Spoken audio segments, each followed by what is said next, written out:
Bonjour chers frères et sœurs, soyez le bienvenu à la prière du matin. C'est avec une grande joie que nous commençons notre journée. Et aujourd'hui c'est le jeudi, donc nous aurons le premier jour du Triduum pascal. Nous ouvrons aujourd'hui, ce soir, en fait avec la messe du lavement de pieds, ce Triduum qui va durer jusqu'au dimanche matin. Donc supplions la force de l'Esprit Saint que nous puissions vivre chaque célébration dans la foi et avec notre cœur ouvert à la miséricorde et aux grâces que le Seigneur veut nous donner pendant ce Triduum. Au nom du Père, du Fils et du Saint-Esprit. Amen. Je vous salue Marie, pleine de grâce, le Seigneur est avec vous. Vous êtes bénie entre toutes les femmes, Jésus, le fruit de vos entrailles, est béni. Sainte Marie, Mère de Dieu, priez pour nous pauvres pécheurs, maintenant et à l'heure de notre mort. Amen. Notre-Dame de la sagesse, priez pour nous. Au nom du Père, du Fils et du Saint-Esprit. Amen. Chers frères et sœurs, nous allons méditer aujourd'hui un petit extrait de la lettre de Saint Paul apôtre à la communauté de Corinthe, chapitre 11, versets 23 au 26. Frères, moi, Paul, j'ai moi-même reçu ce qui vient du Seigneur et je vous l'ai transmis. La nuit où il était livré, le Seigneur Jésus prit du pain, puis, ayant rendu grâce, il le rompit et dit, « Ceci est mon corps qui est pour vous. Faites cela en mémoire de moi. » Après le repas, il fit de même avec la coupe en disant, « Cette coupe est la nouvelle alliance en mon sang. Chaque fois que vous en boirez, faites cela en mémoire de moi. Ainsi donc, chaque fois que vous mangez ce pain et que vous buvez cette coupe, vous proclamez la mort du Seigneur jusqu'à ce qu'il vienne. » Parole du Seigneur. Peut-être il y a quelques-uns qui maintenant se posent la question, mais j'ai déjà entendu ce passage de Saint Paul. Ah, mais ça ressemble beaucoup avec la liturgie de la messe, Père César. C'est tout à fait ça. En fait, là, c'est le témoignage de Paul en disant, par rapport, en fait, la célébration de la scène, la célébration, en fait, de l'Eucharistie. On ne pourra pas dire la messe autant que telle que nous connaissons aujourd'hui parce que c'est trop dire. La messe, elle s'établit, en fait, avec toutes les parties au cours des siècles, hein? Mais nous pouvons dire que nous avons déjà, en fait, la célébration de l'Eucharistie, de l'action de grâce de la communauté chrétienne, là, où le pain et le vin qu'ils prennent ne sont pas, en fait, un pain et un vin tout simple, tout court, qu'on prenait lors d'un repas, voilà, solennel, ou quand on invitait quelqu'un, mais c'est vraiment quelque chose de sacré. Ça relève vraiment en fait de quelque chose que Jésus qui a institué et donné.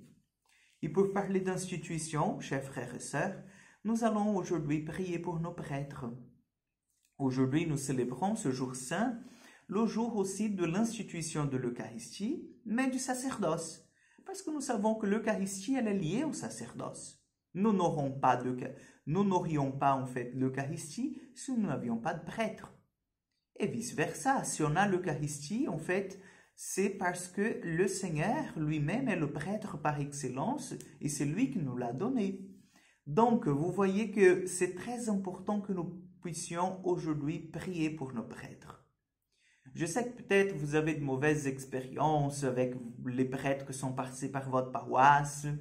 Ce sont des prêtres que ne nous écoutez pas trop, Père César. Ils étaient des prêtres assez âgés, n'avaient pas beaucoup de patience, ils n'attiraient pas en fait les gens, plutôt ils les renvoyaient. J'ai vu ma paroisse vidée dans quelques mois en fait où que mon curé est arrivé. Ah, mon curé m'a maltraité. Ah, il n'avait jamais le temps pour écouter mes confessions. Je sais qu'il y a un tas de choses en fait que nous pourrions même faire une liste de défauts de nos curés, n'est-ce pas? Et je vous dis cela, c'est pas parce que je suis prêtre, mais c'est parce qu'en fait, chers frères et sœurs, c'est important que nous sachions que les prêtres, ils sont des hommes qui portent en eux un grand trésor, que c'est la grâce, la mission divine, mais en même temps, chers frères et sœurs, ils expérimentent sa grande faiblesse.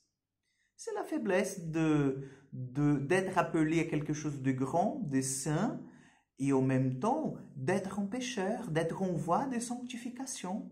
Les prêtres, les curés ne sont pas des saints. Ils sont en voie, ils sont en chemin de la sainteté.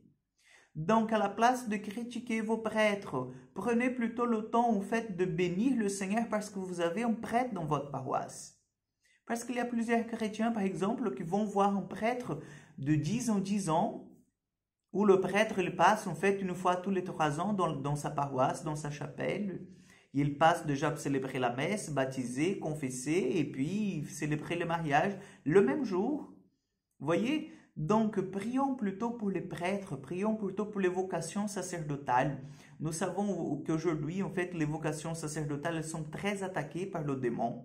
Nous voyons tous les scandales de pédophilie, tous les scandales qui sont liés, en fait, à un détournement d'argent de la part des prêtres. Et nous ne sommes pas là pour cacher la vérité. Cela arrive, cela est vrai, mais ce ne sont pas tous les prêtres qui sont comme ça. Donc, prions pour nos prêtres, soutenons-le dans leur mission, parce que nous savons bien que ce n'est pas facile. Tout le poids spirituel que votre curé il porte, que votre prêtre il porte, le poids du péché des autres, le poids de ses péchés, le poids du péché de l'humanité. Vous voyez? C'est pas évident, chers frères et sœurs. Donc, ce jeudi, je vous appelle vraiment à manifester un geste de tendresse lors de la messe, de dire, mon Père, merci d'avoir dit oui, d'avoir accepté votre appel, votre vocation. Merci d'être là avec nous. Merci de nous conduire vers le Seigneur. Merci, mon Père. Je remercie le Seigneur de nous avoir donné, en fait, un curé, un prêtre, quelqu'un qui est consacré au Seigneur et qui nous nourrit, notre vie divine. Donc, faisons vraiment, en fait, cette prière et confions au Seigneur, à la Vierge Marie, nos prêtres, qui nous apportent tant de bonheur, qui nous apportent le Christ lui-même. Amen. Le Seigneur soit avec vous. Que Dieu Tout-Puissant vous bénisse et vous garde, le Père, le Fils et le Saint-Esprit. Amen. Je vous souhaite, chers amis, une bonne journée, que Dieu vous accompagne et à demain pour encore une prière du matin.